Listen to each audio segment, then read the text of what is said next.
What's going on, everybody? Welcome back. Today, we're going to be diving into some best ball, but it's on the NBA side of things. We've spent the last few months drafting millions of NFL lineups, but now we're just 5 or 6 weeks away from the start of the NBA season, and it's time to get our best ball lineups in. We're going to be focusing on underdog today and focusing on some big men sleepers. I'm going to give you 5 different centers who with an ADP of 100 or deeper. For me personally, the way that I've been approaching bigs in NBA best ball is if I'm not getting one of those first 4 bigs, I'm talking Nikola Jokic, Joel Embiid, Anthony Davis, or Domas Sabonis, I'm probably just sitting out until we get later into the draft. And if I am drafting one of those top 4, I'm probably only going to take 3 bigs, because if I'm wasting a first or a second round pick on a center, I'm going to need them to crush. And if they don't crush, it doesn't matter anyways. And sure, I know you can make a case for Karl Anthony Towns or Bam Adebayo as one of those bigs that you could take either, but for me, I'm not doing that. It's the top 4, or I'm sitting out for quite some time, and that's why I've got a list of 5 different centers with an ADP of 100 or deeper that I've been targeting on those roster constructions. And if I am sitting out one of those top 4 centers, I'm probably taking 4 bigs, maybe a 5th one, but most likely just 4. And as always, if you're new to Underdog, take a look at the link in our show notes. Use promo code HOLD when you sign up, and you'll get a 100% deposit bonus match for up to $100. It's free money, baby. All right, let's get into it. The first center that I've been looking at comes from the Orlando Magic with an ADP of exactly 100. Give me Wendell Carter Jr. Went right to the hoop. Great physicality.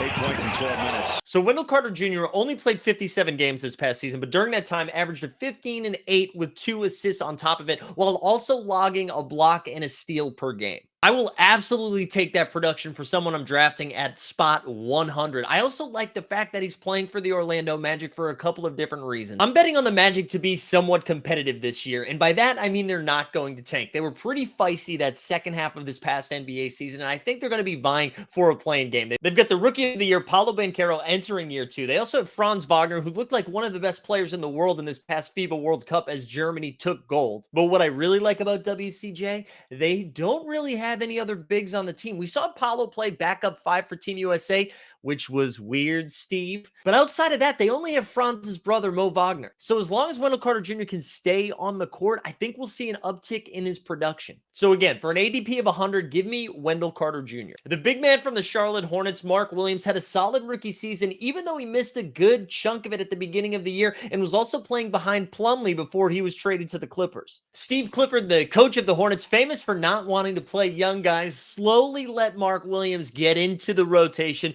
He averaged 19 minutes a game, and during that time averaged 9.7 boards with a steal and a block per game. And that was his rookie season. So assuming the Big Red Clifford allows Mark Williams to play a little bit more, I assume we're going to see an uptick in both his usage and his production. And with Plumlee gone, let's see who Mark Williams is going to be competing with for minutes within his own squad. Sure, we've got Nick Richards, but Mark Williams jumped him on the depth chart the second half of the NBA season. And then you've got PJ Washington, who they just re-signed, and he is used if they go to a small ball 5. And then you have Kai Jones, who's losing his damn mind. But here's the thing, you got to get Mark Williams now, because we've been seeing his ADP slowly creep up as he sits at 101. All right, now we're going to slide down the ADP just a little bit to 114 with the Atlanta Hawks big man, Onyeka Okongwu. Okongwu played 80 of the 82 games last season, which we love to see, averaging 9.7 boards, an assist, a block, and a steal. And he did that all with playing 20 minutes a game. Atlanta Hawks clearly love Okongwu. The one drawback from Onyeka that we've seen so far is that he's playing behind Clint Capella. I usually don't go out of my way to draft backup bigs, but if we're reading the tea leaves, you do get the sense that Clint Capella might be finding himself on a different team by midseason. And if that's the case, and we see Okongwu's minutes go from 20 to 25, 27 a game, and knowing that he's a defensive monster that racks up blocks and steals, I like Okongwu there at 114. We're betting on upside, baby. All right, 2 more to go, and the next one probably has the highest range of outcome. With his blocks and double-double upside, you can easily see Robert Williams being one of the top-tier centers by the end of the season, which you can draft currently with an ADP of 143. But he also played 35 games last season. In limited games and in limited time, Time Lord dropped 8 points, 8 rebounds, assists and a half, plus a steal and a block a game. Now, it's a little bit tricky to project the Celtics than we have in years past, because they did add Kristaps Porzingis to the roster, and now we have to see, does Missoula want to play multiple bigs out at a time? We have Al Horford, who's quickly slowly aging out of maybe being a starting five. We've got Kristaps Porzingis, who's already hurt, and now we have the Time Lord. Now, assuming that they start playing double bigs, or say Kristaps Porzingis misses some time, or they rest Al Horford,